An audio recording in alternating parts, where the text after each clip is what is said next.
la deuxième lettre de Pierre. Elle est destinée au même réseau d'églises que la première lettre de Pierre et a probablement été écrite au même endroit, à Rome. Pierre a pris conscience du fait qu'il va bientôt mourir. La confirmation historique que nous avons de son exécution remonte à un ordre des autorités romaines sous le règne de l'empereur Néron. Cette lettre sert donc de discours d'adieu de Pierre. Il commence en lançant une ultime consigne. Les disciples de Jésus ne doivent jamais cesser de croître. Ensuite, il poursuit avec deux dernières mises en garde sur le nombre croissant de prédicateurs corrompus qui égarent les chrétiens dans ces églises. Tout d'abord, par le mode de vie corrompu, puis par des théologies déformées. Tout au long de la lettre, Pierre réfute les accusations proférées par ses enseignants contre lui et les autres apôtres. Pierre vise à rétablir la confiance et l'ordre dans ses communautés chrétiennes. Il commence donc par rappeler à ces églises qu'à travers Jésus, Dieu invite les gens à être participants de sa nature divine, ce qui revient à prendre part à la qualité de vie et d'amour qui sont propres à Dieu. C'est complètement incroyable. Et accepter cette invitation est un engagement d'une durée permanente car recevoir ce cadeau implique de s'engager à développer les mêmes traits de caractère qui marquent la nature propre à Dieu. Pierre répertorie ici 7 traits de caractère à viser absolument. Et l'ultime trait qui surpasse et couronne tous les autres est l'amour, qui selon Jésus se traduit par le fait de se consacrer au bien-être des autres indépendamment de leur réaction et du coût de cette implication. Aimer, selon Pierre, c'est prendre part à la qualité de vie propre à Dieu. Pierre dévoile ensuite l'objectif de la lettre. Elle servira de mémorial de son enseignement et pourra être transmise aux générations suivantes, car il ne sera bientôt plus là pour le donner en personne. Avant de mourir, il veut donc répondre aux objections et aux accusations faites par les prédicateurs qui déforment l'enseignement de Jésus et des apôtres. Pierre répond tout d'abord à une accusation proférée à plusieurs reprises par les sceptiques présents et à venir, à savoir que lui et les apôtres ont tout inventé sur la résurrection de Jésus et son statut de roi du monde et que Jésus ne va pas réellement revenir un jour. Pierre partage donc son témoignage du moment intense qu'a été celui de la transfiguration de Jésus sur la montagne. Souvenez-vous de l'histoire dans Marc au chapitre 9. Les apôtres ont vu Jésus glorifié en tant que roi, et sa résurrection indique que ce roi est vivant et qu'un jour, il reviendra sauver notre monde, car le futur retour de Jésus pour implanter le royaume de Dieu constituera l'accomplissement de l'enjeu suprême relayé depuis le début par toutes les anciennes prophéties à travers les Écritures. Les prédications des prophètes de l'Ancien Testament n'ont pas été montées de toutes pièces. C'est plutôt par ces paroles humaines à travers les Écritures et aussi par le Fils fait homme en Jésus que Dieu lui-même nous a parlé. Ensuite, Pierre met en avant la menace que représentent les prédicateurs corrompus pour l'Église et examine davantage d'autres objections qu'ils émettent. Tout d'abord, ces enseignements nient le principe de jugement dernier où chaque personne devra rendre compte à Dieu de ses actes. Une négation qui les arrange bien quand il est question d'ignorer l'enseignement de Jésus sur l'argent et le sexe, parce qu'ils se font des tonnes d'argent en enseignant dans les églises, sans parler du fait qu'ils couchent à droite et à gauche. Mais Pierre rappelle au lecteur que Dieu répondra à la rébellion par sa justice.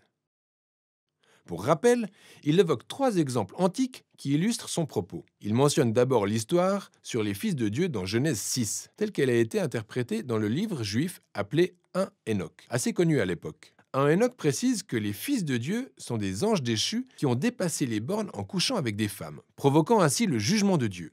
Et Pierre enchaîne avec l'histoire du déluge, puis celle de Sodome et Gomorrhe. Dans chacun de ces cas, tout est parti d'une rébellion qui a déclenché le jugement divin. Néanmoins, Pierre souligne que dans tous ces récits épiques, Dieu s'est toujours montré fidèle envers son peuple qu'il a délivré à chaque fois. Et il illustre ce fait par l'exemple de Lot. Pierre relie ensuite ces histoires au mode de vie corrompu des enseignants. Ils sont eux aussi en quête d'argent et de sexe. Ils méprisent l'autorité de Dieu et conduisent les autres à penser que Dieu ne se soucie pas des décisions morales. Ils s'appuient sur le message selon lequel ils sont libres en Christ et s'en servent comme excuse pour satisfaire leurs bas instincts. C'est la raison pour laquelle Pierre fait référence aux lettres de Paul un peu plus tard au chapitre 3. Il semble que ces prédicateurs aient déformé le message de Paul sur la liberté en Christ. Mais ce qu'ils font n'a rien à voir avec le genre de liberté dont Paul parlait. Pierre indique clairement que ces prédicateurs ne sont pas véritablement libres. En réalité, ils sont esclaves de leurs pulsions charnelles. Le fait qu'ils soient chrétiens rend les choses encore plus tristes, car connaître l'enseignement de Jésus les rend doublement responsables. Ils sont devenus de lamentables illustrations du vieux proverbe du chien qui retourne à son vomi, et aussi du cochon lavé qui repart se vautrer dans la boue. Pierre approfondit ensuite les raisons du déni du jugement dernier par les prédicateurs. Ils disent que les générations du peuple de Dieu se succèdent sans voir leur espoir comblé. Où en est cette promesse du retour de Jésus ? Pierre répond en relevant à quel point cette contestation manque de clairvoyance. Il leur dit « Regardez autour de vous, cet univers où nous vivons est remarquable. Le simple fait de notre existence prouve qu'à un moment du passé, la parole de Dieu est intervenue de manière spectaculaire pour créer ce monde à partir du néant et rétablir l'ordre dans le chaos. Et le processus peut toujours se répéter. La véritable question à se poser est « Pourquoi Dieu tarde-t-il autant ?» Pierre nous rappelle que notre conception humaine du temps est extrêmement limitée. Les vastes couloirs du temps dont Dieu se sert pour œuvrer ne s'imbriquent pas totalement dans le champ de nos vies extrêmement réduites. Ces durées qualifiées de longues sont un véritable signe de la patience de Dieu, qui laisse à chaque génération l'occasion d'ouvrir les yeux sur son propre péché, son égoïsme, pour ensuite faire preuve d'humilité et se repentir par l'abondance de la grâce de Dieu. Mais cette abondance de la grâce de Dieu arrivera à son terme au jour du Seigneur. Pierre s'inspire ici de la poésie prophétique d'Ésaïe et de Sophonie, qui décrivent le jour du jugement de Dieu comme un feu dévorant. Pierre dit « Les cieux passeront et la stoicheia se dissoudra par le feu ». Il s'agit d'un mot grec pouvant se traduire par le terme « élément », et dans ce cas, il fait référence à la dissolution de l'univers matériel. Mais il fait vraisemblablement allusion à l'armée des cieux, autrement dit, les étoiles.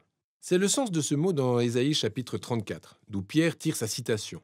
Dans ce contexte, cette expression est en fait une métaphore décrivant le ciel enroulé sur lui-même, en quelque sorte devant le Dieu qui voit tout. D'où les propos de Pierre selon lesquels, au jour du Seigneur, la terre sera dévoilée ainsi que toutes ses œuvres.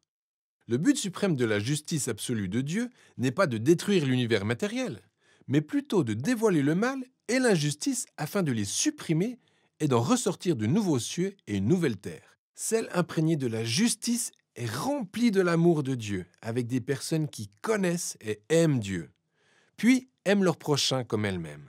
Pierre conclut en disant que telle est la véritable espérance chrétienne annoncée par Jésus et tous les apôtres, y compris Paul, dont les Écritures peuvent être mal interprétées si elles sont sorties de leur contexte, alors que tous les apôtres sont sur la même longueur d'onde. C'est ainsi que Pierre clôture son dernier message à l'Église. Alors, le ton de 2 Pierre est très intense. Mais sa passion provient de l'intime conviction que Dieu aime ce monde et qu'il est déterminé à le sauver par le biais de Jésus.